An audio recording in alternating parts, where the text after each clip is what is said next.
Welcome to Blizzard Fire. We hope this video helps fire up your solution.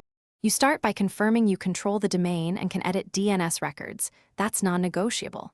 Once done, pick a clear subdomain like FB.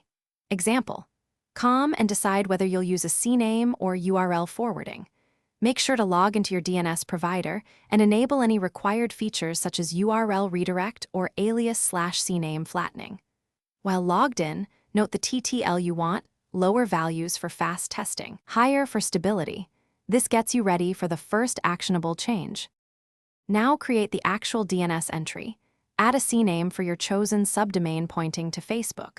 Com if your host allows CNAME to a root, otherwise use the provider's URL forward feature to send traffic to the full Facebook address. Set the TTL low, like 300 seconds, so you can iterate quickly. If available, enable forced HTTPS so visitors land on secure Facebook pages. After saving, wait for propagation, but proceed to test immediately. DNS changes often appear within minutes with low TTL. Finish by validating. Run dig or ENS-lookup against your subdomain to confirm the CNAME or redirect is active, then open the subdomain in a browser's private window. If the redirect fails, make sure you created the correct record type, propagation time passed, and no conflicting records exist.